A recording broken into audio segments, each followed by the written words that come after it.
नमस्कार, मैं डॉक्टर अतुल मिश्रा।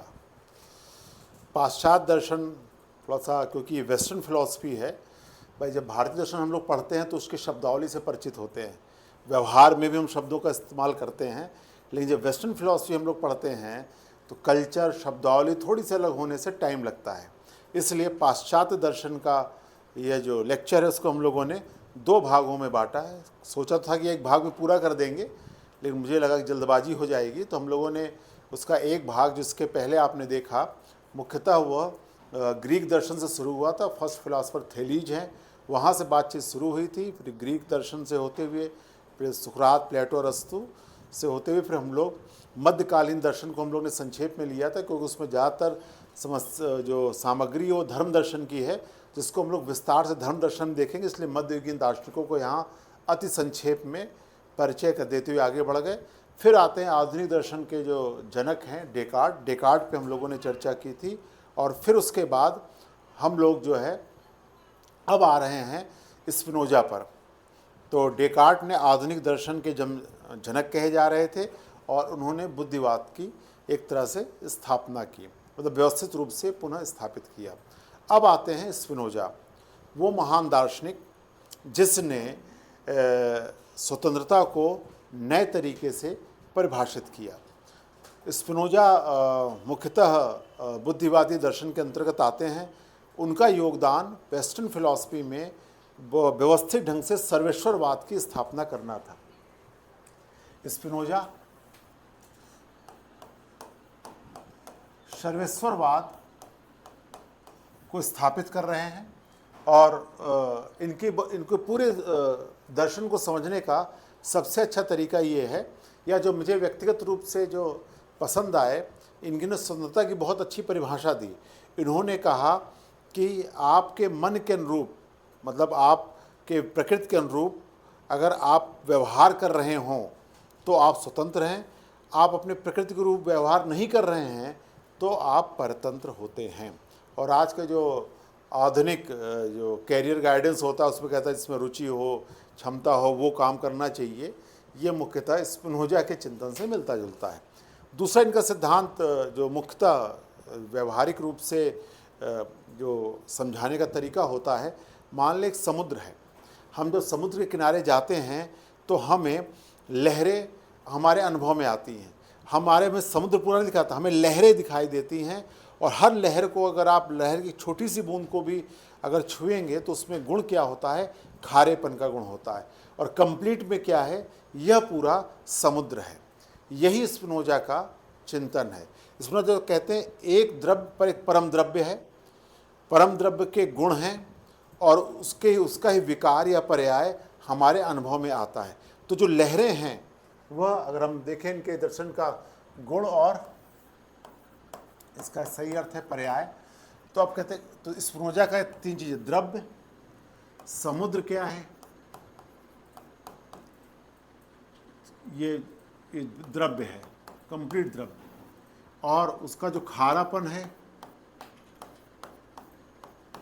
वह गुण है, और जो लहरें हैं वह पर्याय है। तो देखा जाए टोटल में जो गुण क्या है वो द्रव्य का गुण है, पर्याय क्या है वो द्रव्य का पर्याय है, खारापन किसका गुण है, समुद्र का गुण है, जो लहरें हैं वो किसकी हैं, समुद्र की हैं। इसलिए टोटल में जो कुछ है वो समुद्र है।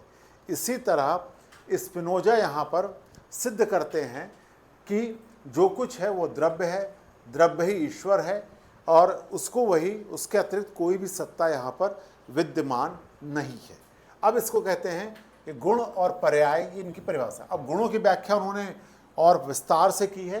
दर्शन शास्त्र में कहते हैं गुण क्या है, जिसे उन्होंने परिभाषित किया, जिसे बुद्धि द्रव्य का सार समझती है। जैसे बुद्धि समझती है द्रव्य का सार, ये दो खंड हो गए। बुद्धि समझती है, इसका मतलब लोग जो प्रत्ययवादी दार्शनिक है वो कहते हैं कि जो गुण है वो हमारे बुद्धि में निहित रहता है। द्रव्य का सार मतलब वह वस्तु में निहित होता है।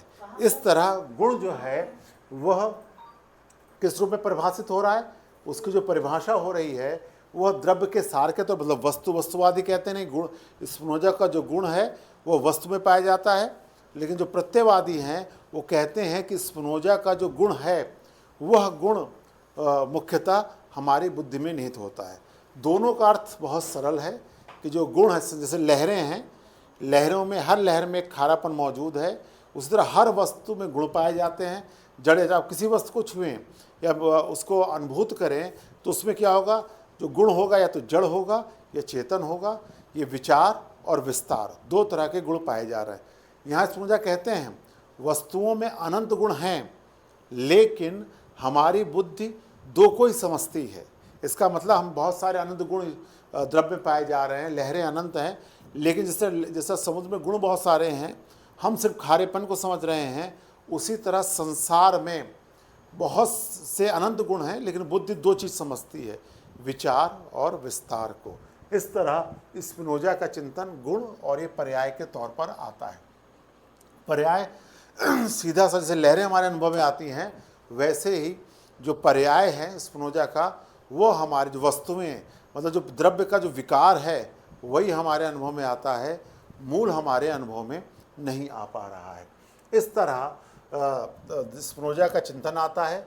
और देखिए इन्होंने जो कुछ है, ईश्वर और प्रकृति क्या है, सब एक, सर्वेश्वर, सब कुछ ईश्वर है, ऐसा चिंतन। अभी आप जब इंडियन फिलॉसफी आप पढ़ते हैं तो यह एको ब्रह्म द्वितीयो नास्ति, इसके निकट ये आता है और इसी आधार पर इसको हम समझते हैं। तो सर्वेश्वरवाद आ गया। सर्वेश्वरवाद को स्थापित करने का वेस्टर्न फिलॉसफी में व्यवस्थित रूप से काम स्पिनोजा के माध्यम से होता है। स्पिनोजा जो सिद्धांत देते हैं उसका स्वयं भी पालन करते हैं। उनका मेरा नेचर, मेरा जो काम है वह दर्शन शास्त्र का चिंतन करना है, इसलिए उन्होंने जो प्रॉपर्टी थी वो पूरी अपनी बहन को दे दी और वो लेंस का शीशा साफ करके अपनी आजीविका चलाते थे। और जब क्योंकि सर्वेश्वरवाद ही हैं, सब कुछ ईश्वर कह रहे हैं, जो कि ईसाई धर्म की मान्यताओं के विरुद्ध जाता है, इसलिए इन्हें नास्तिक कहा गया। नास्तिक कैसे ना, आपने मिले मंसूर को सूली, तो ये जो लाइन है, मंसूर ने क्या कहा था कि सब कुछ हर कण कण में अल्लाह मौजूद है, या ईश्वर की बात कही थी। क्योंकि उसकी यह मान्यता इस्लाम के खिलाफ थी, इसलिए इस्लाम के दृष्टिकोण से मंसूर को दंडित किया गया। उसी तरह कण कण में गॉड, ईश्वर मौजूद है, यह मान्यता ईसाई धर्म के से मैच नहीं करती थी, इसलिए इस स्पिनोजा को नास्तिक कहा गया। लेकिन नोकालिस महोदय इसको कहते हैं ईश्वर की जो स्पिनोजा है वो ईश्वर प्रेमोन्मत्त, ईश्वर के प्रेम में पागल कहा उन्होंने नास्तिक नहीं कहा, बल्कि वो ईश्वर के प्रेम में पागल था कि उसे हर जगह ईश्वर की अवधारणा नजर आई थी। इस तरह स्पिनोजा का चिंतन आता है। अब इसमें थोड़ा सा और है कि स्पिनोजा एक समस्या जो पिछले लेक्चर में हम लोगों ने देखी थी,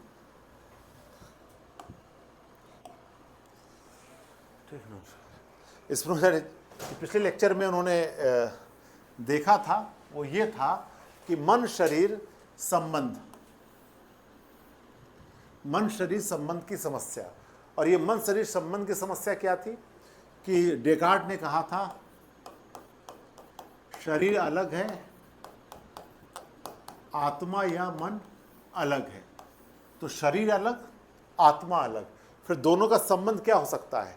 डेकार्ट ने स्थापित किया था कि मन और शरीर का जो संबंध है क्रिया प्रतिक्रियावाद के आधार पर वो तय कर रहे थे कि शरीर में कुछ होता है उसकी प्रतिक्रिया मन में होती है, मन में कुछ होता है तो उसकी प्रतिक्रिया शरीर में होती है। तो ये मन शरीर संबंध की समस्या का समाधान डेकार्ट ने किया था। लेकिन अब स्पिनोजा क्या कह रहे हैं, ये समानांतरवाद ला रहे हैं कि जड़ और चेतन, विचार और विस्तार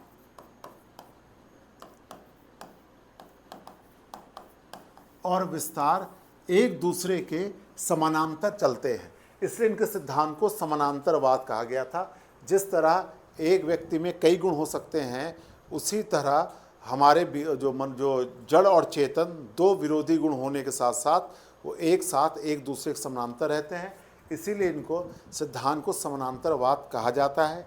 मन शरीर संबंध की समस्या का समाधान यह समानांतरवाद के आधार पर करते हैं।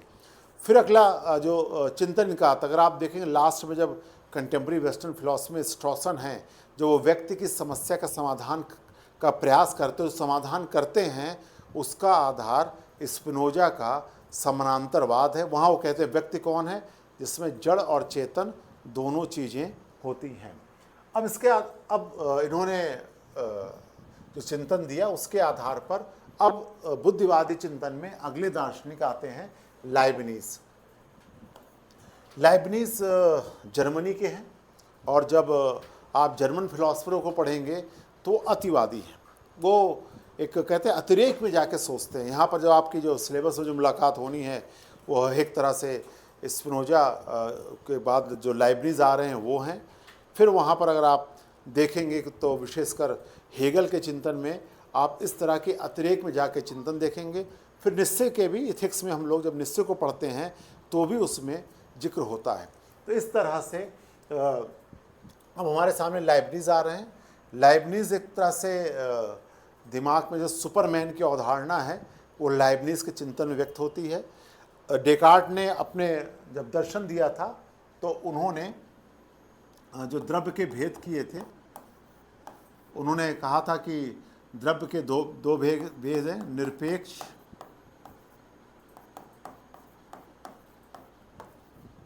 और सापेक्ष। निरपेक्ष द्रव्य को उन्होंने ईश्वर कहा था और सापेक्ष द्रव्य को उन्होंने चेतन और जड़, दो दर चित्त अच्छी से माना गया है, उसको कहा था। ये डेकार्ट ने कहा था।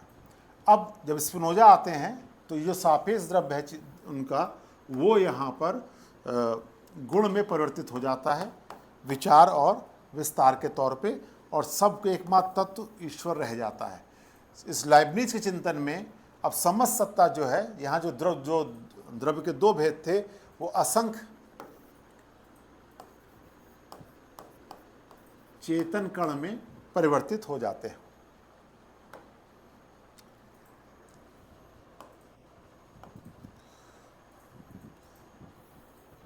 अब यहाँ पे लाइबनिज में क्या है, इस लाइबनिज जो है चिद्रणुवाद। चिद्रणु शब्द सुनने में थोड़ा सा कुछ अजीब अलग लगता है इसका, लेकिन इसकी संधि करें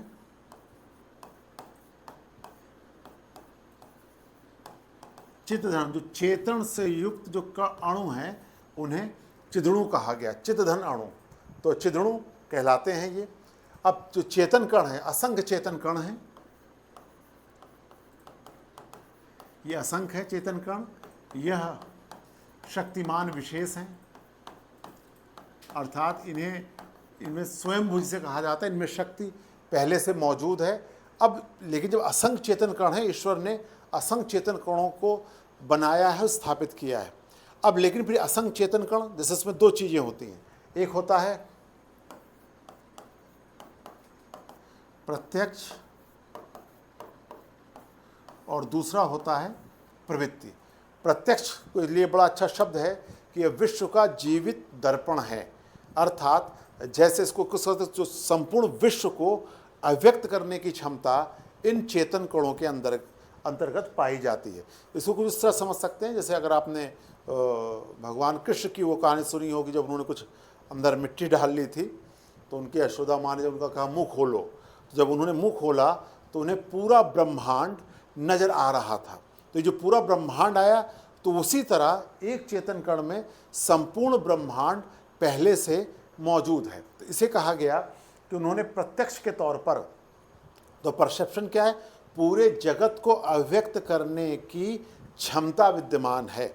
इसके साथ उन्होंने एक विंडोलेस कहा, अर्थात हिंदी में कहते हैं गवाक्षहीन। गवाक्षहीन का मतलब ये होता है कि उसमें कोई कमी नहीं है, छिद्र रहित है, मतलब कोई होल जैसा नहीं है, अर्थात विंडोलेस। विंडो मतलब खिड़की, खिड़की का मतलब ये हो गया कि उसमें कोई कमी नहीं है। इस तरह जो मोनड है वो गवाक्षहीन है उसमें परसेप्शन है, और परसेप्शन के बाद एक और तरीका आ गया कि वो एक अवस्था से दूसरी अवस्था में परिवर्तित कर सकता है। इस तरह चिदड़ों का एक स्वरूप हमारे सामने निर्मित होता है। ये भी गणित से प्रभावित थे, इसलिए गणित के बिंदु के समान इन्होंने चिदड़ों या मोनट की कल्पना की है, जो कि शक्तिमान विशेष है। बस इनका जो चेतन कण है वो भौतिक नहीं है, बल्कि वह आध्यात्मिक माना जाता है। अब देखें अगला हिस्सा आता है कि अब ऐसे जो कण हैं, शक्तिमान विशेष हैं, अब वह स्थिर कैसे रहेंगे। भाई असंख्य चेतन कण हैं जो शक्तिमान विशेष हैं, एक अवस्था से दूसरी अवस्था में परिवर्तन कर सकते हैं। इसके समझने के लिए बहुत सरल सा उदाहरण होता है, वह है जैसे नीम का बीज है। जो बीज है वह एक बीज, उसमें पूरे नीम का बीज है, उसमें पूरे पेड़ पर को अव्यक्त करने की उनमें क्षमता विद्यमान है। तो इसे कहा गया कि वह नीम का बीज एक चेतन कण मानिए, उसमें पहले से ही प्रत्यक्ष है, परसेप्शन है कि वो बड़ा हो के क्या बढ़ेगा बनेगा, और उसमें क्षमता क्या है, एक अवस्था से दूसरे अवस्था में परिवर्तित होने की क्षमता। इसलिए जो स्पिनोजा बहुत सारे सिलेबस में पूरी चीज़ों का उल्लेख नहीं है, बहुत सारे यह गुणों की चर्चा करते हैं। जैसे उनका एक गुण है कि वह सभी जो है सजाती हैं। इसका मतलब है कि सभी चेतन हैं। सजाति का मतलब होता है सभी चेतन हो गए। फिर उसमें क्या, उनका एक क्रम पाया जाता है, 1 2 3 4 5 संख्या क्रम है, उसी तरह उनमें एक क्रम पाया जाता है। और रोचक बात यह है कि उन्होंने एक बहुत अच्छी बात कही, जैसे कहा जाता है इतिहास कभी अपने को दोहराता नहीं है। जैसे इतिहास में कहा गया है, उसी तरह लाइब्निज कहते हैं कि दो चेतन कण एक जैसे नहीं है, दो चिदड़ों एक जैसे नहीं है। संसार में असंख्य मनुष्य हैं, लेकिन दो मनुष्य एक जैसे नहीं होंगे। उसी तरह दो जो चेतन कण हैं वह जो दो चिड़ू एक जैसे नहीं होंगे। इसीलिए उन्हें अदृश्यों का अभेद सिद्धांत उसे कहा है। ये छोटे छोटे सिद्धांत हैं, लेकिन मुख्य आपकी जो परीक्षा के दृष्टिकोण से मुख्यतः इसमें पूर्व स्थापित सामंजस्य को उन्होंने महत्वपूर्ण माना। पूर्व स्थापित सामंजस्य, जब ऐसे चेतन जो भाई स्वयंभू होगा, जो अपने विकास के लिए किसी पर डिपेंड नहीं है, तो वह उसको दूसरे के साथ तालमेल बैठाने में दिक्कत होगी। इसलिए पूर्व स्थापित सामंजस्य की संकल्पना दिया लाइब्निज ने कि जब चेतन कणों का निर्माण, मोनट्स का निर्माण हो रहा था, उसी समय नियम बना दिए गए थे, एक सामंजस्य स्थापित कर दिया गया था, जिसके कारण असंख्य चेतन कण एक सामंजस्यपूर्ण ढंग से विकासवाद को स्थापित करते हैं और वो लगातार सक्रिय हैं। इसी को पूर्व स्थापित सामंजस्य कहा गया है। अब इसमें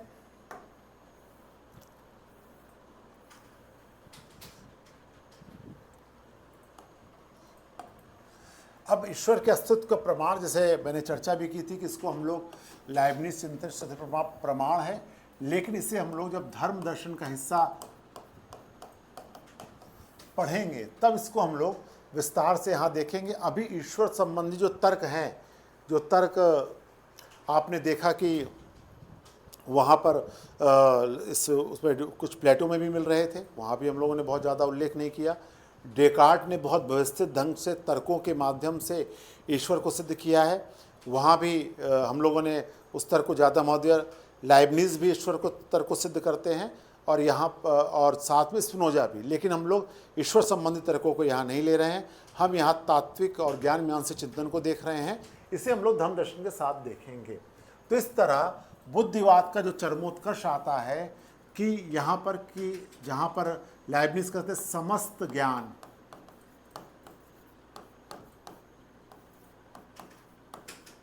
जन्मजात होता है, मतलब बुद्धि में जन्म से ही समस्त ज्ञान मौजूद है। लाइब्निज के जो चेतन कण मोनट्स हैं, हम सब असंख्य मोनट्स हैं, हमारे मोनट्स के तौर पर समस्त ज्ञान पहले से ही हमारे में उपस्थित है। यह बात कह के लाइब्निज बुद्धिवाद को चरमोत्कर्ष पे पहुंचा देते हैं। लाइब्निज जर्मनी में है। अब उसी में एक नए महान दार्शनिक का आविर्भाव होता है, जो कि लाइब्निज के समकालीन हैं। कुछ लोग हम लोग को भी पढ़ते हैं तो मजाक कहते हैं कि लाइबनिज का दुर्भाग्य था कि उसमें लॉक इंग्लैंड में चिंतन कर रहे थे, और फिर अब आते हैं लॉक लाइबनिज जर्मनी में चिंतन कर रहे थे, और जो लॉक हैं वह ब्रिटेन में चिंतन कर रहे थे। अब जब यहाँ पर इनका चिंतन आया तो अब प्रवेश होता है जॉन लॉक का।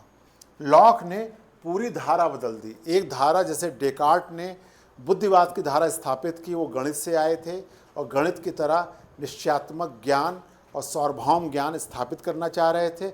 अब आते हैं लॉक, जो कि बुद्धिवाद का खंडन करके अनुभववाद की स्थापना करते हैं। लॉक ने लाइबनिज को पत्र लिखा, और लाइबनिज को जो लंबा पत्र लिखा वो पत्र ये था कि आप कहते हो ज्ञान जन्मजात होता है, तो भाई या समस्त ज्ञान पहले से हमारे बुद्धि में मौजूद है। तो उन्होंने कहा कोई भी एक ज्ञान सिद्ध करके दिखाओ। वो जो उनका पत्र है वही यहाँ पर एक तरह से जन्मजात प्रत्ययों का खंडन करता है। जब सिलेबस बनाते समय मुख्यतः इसकी स्थिति यहाँ पर है। जब हम पढ़ाते हैं या ज़्यादातर टीचर्स पढ़ाते हैं तो पहले बताते हैं जन्मजात प्रत्ययों का खंडन। पहले वो ये सिद्ध करते हैं कि पहले या तो एक विद्यार्थी के तौर पर हमारा जो पहला हिस्सा ये है कि बुद्धिवाद से जन्मजात प्रत्ययों का खंडन कहा जाए। इसे बुद्धिवाद का खंडन भी कहते हैं कि ये बुद्धिवाद का खंडन कर रहे हैं, ऑब्लिक जन्मजात प्रत्ययों खंडन। इसे ये भी कहा जाता है सहज प्रत्ययों खंडन।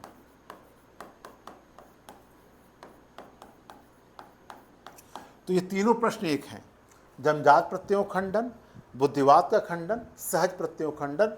लॉक द्वारा ये खंडन किया गया।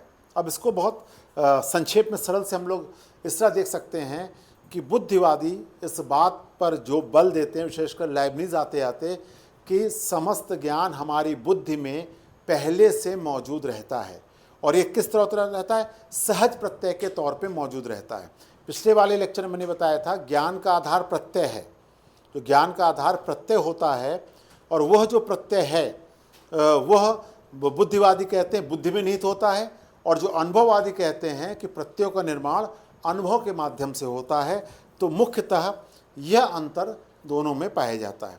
तो यहाँ पर लॉक बहुत सरल ढंग से कह रहे हैं कि जो सहज प्रत्यय जन्म से ही हमारे पास जो प्रत्यय मौजूद हैं उसका खंडन कर रहे हैं। वो बहुत खंडन बहुत रोचक सरल है। तो वो संक्षेप में अगर कहा जाए तो लॉक कहते हैं कि जन्म से हमारी जो बुद्धि है वो कोरी स्लेट की, फेमस उनका सिद्धांत है लॉक का, जॉन लॉक का, जो कहते हैं कि जन्म से ही हमारी बुद्धि कोरी स्लेट के समान है, और ये कोरी स्लेट समान, और अनुभव की लेखनी से हम उसमें लिखते हैं। जब बच्चा जन्म लेता है तो उसे कोई ज्ञान नहीं होता है, जैसे जैसे उसका अनुभव होता है वैसे वैसे उसमें ज्ञान प्राप्त होता है। तो अब इसके लिए उनका जरूरी था बुद्धिवादियों के जन्मजात प्रत्यय खंडन करने का। तो कहते हैं जन्म से कोई भी प्रत्यय जो आइडिया हमारे मन में नहीं रहता है। जैसे गणित का भी ज्ञान 2 + 2 = 4 होता है, ये बच्चा अनुभव के आधार पर सीखता है। इसके अलावा वो कहते हैं कि अगर एक क्रम शुरू करें, आसपास जो भौतिक विज्ञान है, प्रकृति का ज्ञान भी हम अनुभव सीखते हैं। जिनके पास अनुभव, जिसने प्रकृति का अनुभव नहीं किया है, वो अनुभव को, वह प्रत्ययों को नहीं जान सकता, प्रकृति को नहीं जान सकता है। इसलिए प्रकृति का ज्ञान, गणित का ज्ञान, यहाँ करके कोई चीज़ गर्म या ठंडी है, इसका भी ज्ञान जो है हमें अनुभव के द्वारा होता है। इसलिए कहते हैं जन्म से हमारे भीतर कोई भी ज्ञान मौजूद नहीं रहता है। इसे ही जन्मजात प्रत्यय कहते हैं। कोई भी प्रत्यय जन्मजात नहीं है, शरण करते हैं।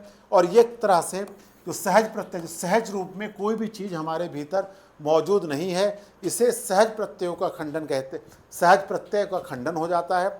और ये क्योंकि पूरा बुद्धिवाद इसी सहज प्रत्ययों पर आधारित है, और जब सहज प्रत्ययों को खंडन कर रहे हैं तो बुद्धिवाद का खंडन अपने आप हो जाता है। इसलिए इनका जो पहला हिस्सा था, जो पहला प्रश्न, जो लोकप्रिय प्रश्न बनता है कि यह जन्मजात प्रत्ययों का खंडन कर रहे हैं, और खंडन करके एक तरह से बुद्धिवाद का आधार इन्होंने समाप्त किया। लेकिन अब सवाल ये भी पैदा होता है, बहुत संक्षेप में मैं एक तरह से इंट्रोडक्शन सिलेबस बता रहा हूँ, इसलिए मैं आगे बढ़ रहा हूँ कि उसमें कहते हैं अब फिर ज्ञान प्राप्त कैसे होता है। उन्होंने कहा ज्ञान का सिद्धांत कहते हैं एक प्रत्यय हैं। एक उन्होंने कहा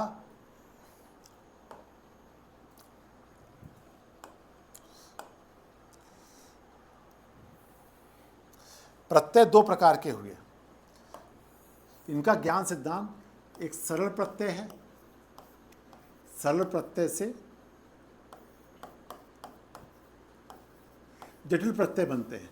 हमारी जो इंद्रियां हैं वो इंद्रियां एक क्रम में करती क्या है कि वह संवेदनाओं को ग्रहण करती हैं। संवेदन और संवेदन से हमारे भी संवेदन से स्वसंवेदन बनते हैं। संवेदन जो कुछ हम अनुभव करते हैं उसके आधार पर हमारे भीतर स्वसंवेदन का निर्माण होता है और यही जाकर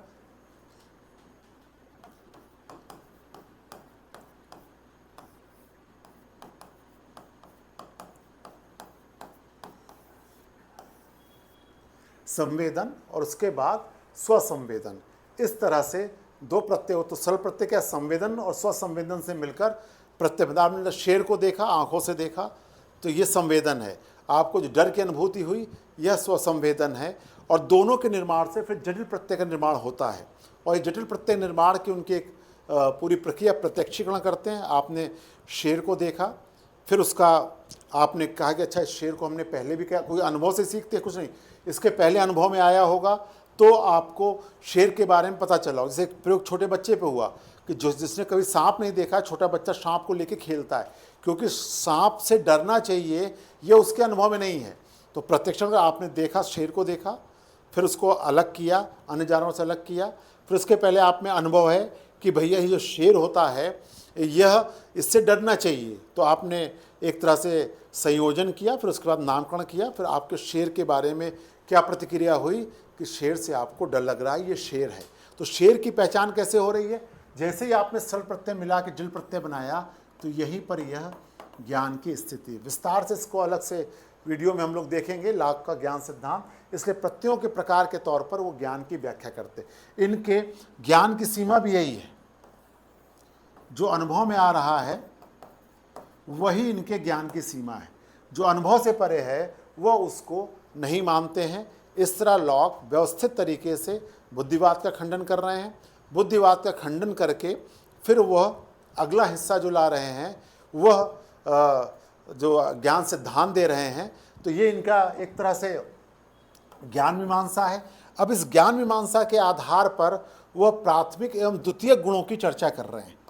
जैसे अब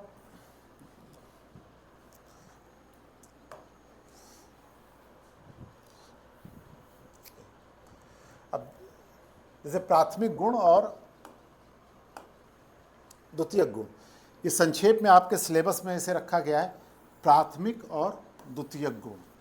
अब इसमें क्या है कि जैसे अगर आप, ये बहुत रोचक बात कह रहे हैं कि जब भी आप अनुभव में आते हो तो आपको अनुभव में क्या आते हैं, अनुभव में मूल तत्व नहीं आता है, बल्कि मूल तत्व का गुण लिए हुए वस्तुएं आती हैं। अब देखिए यहाँ पर ये तात्विक चिंतन करना है। इनका जो ये जो प्राथमिक द्वितीय गुण है यह इनकी तत्व मीमांसा से संबंधित है।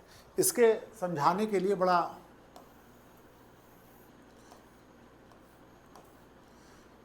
देखिए, तारा है, तारे की चमक है, उसका प्रत्यय है, फिर ये ज्ञान। समझने के लिए एक क्या है, जब भी आप तारे को देखते हैं तो आपको तारे की चमक आती है, ठीक, लेकिन तारे की चमक के आधार पर आप तारे का जो अस्तित्व है वह चमक के आधार पर उसके प्रत्यय बनते हैं तो ज्ञान होता है। मूल तारा आपके अनुभव नहीं आता। तो जो मूल गुण हैं वो सीधे हमारे अनुभव में नहीं आते हैं, बल्कि अनुभव में क्या आते हैं, उपगुण। जो तारे का जो गुण है, जो चमक है, वो हमारे अनुभव में आ रही है। इस तरह जो चमक का जब प्रत्यय बनता है उसके आधार पर हमारा अस्तित्व सिद्ध होता है, वो तारा है। इससे प्रत्यय प्रतिनिधि सिद्धांत कहते हैं।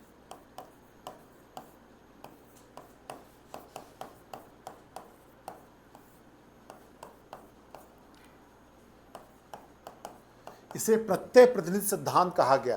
प्रत्यय किसके प्रतिनिधि हैं, ये जो प्रत्यय हैं उपगुणों के माध्यम से तारे के प्रतिनिधि हो जाते हैं, ठीक। तो ये मूल गुण उपगुण इसे कहा गया है। तो ये सिद्धांत कहा जाता है प्रत्यय प्रति सिद्धांत कहा जाता है।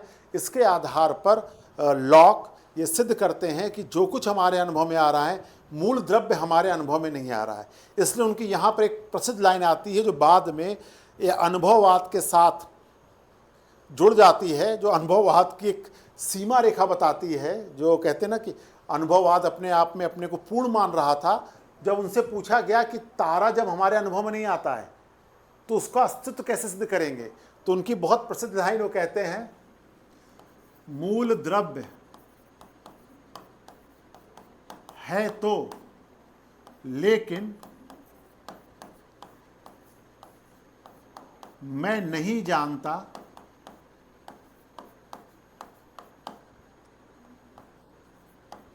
कि वह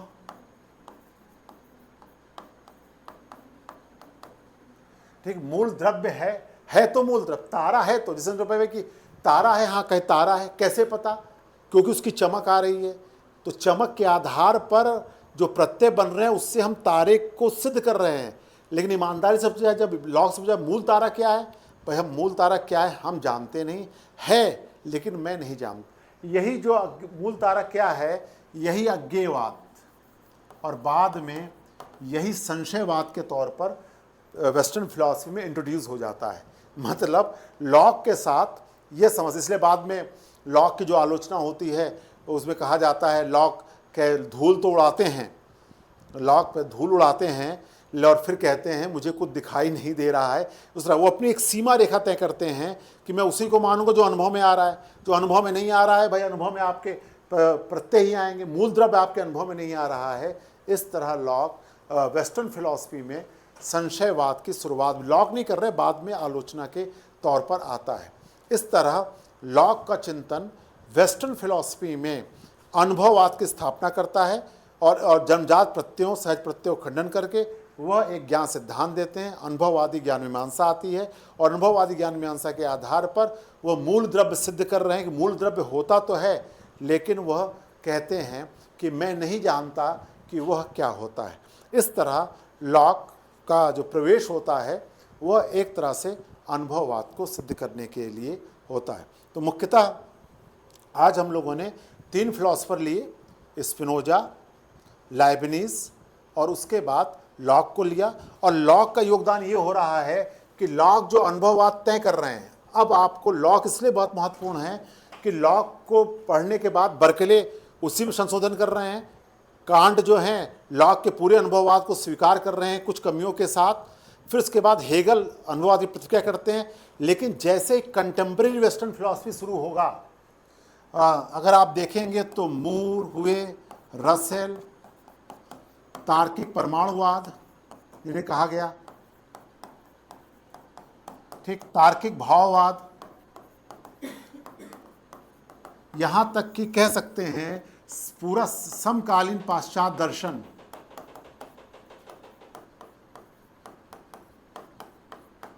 तो समकालीन पाश्चात्य दर्शन है वह पूरी तरह से अनुभववाद के साथ चलता है। तो अनुभववादी ज्ञान मीमांसा, जैसे एक लाइन में कहा जाए, अनुभववादी ज्ञान मीमांसा समकालीन पाश्चात्य दर्शन का आधार है। वो आधार यहाँ पर आता है लॉक के माध्यम से। तो इसलिए लॉक के आगे हम लोग आज नहीं चल रहे हैं, कल हम लोग बर्कले से आगे बढ़ेंगे, क्योंकि कल महत्वपूर्ण टॉपिक आएंगे डेविड ह्यूम और कांट। डेविड ह्यूम और कांट 2 फिलॉसफर ऐसे हैं, जब कोई भी सवाल प्रश्न, कोई भी परीक्षा होगी, कोई भी सवाल बनेगा तो पूरे वेस्टर्न फिलॉसफी में 3 महान फिलॉसफरों को मैं मानता हूँ जिसको हमेशा तैयार, उधर प्लेटो हैं, इधर ह्यूम हैं और कांट हैं। ह्यूम और कांट को थोड़ा सा विस्तार से हम लोग देखेंगे, इसलिए आज लॉक पर ही हम लोग अपनी बातचीत करते हैं। कल मिलते हैं, बर्कले के साथ ये क्लास शुरू होगी। धन्यवाद।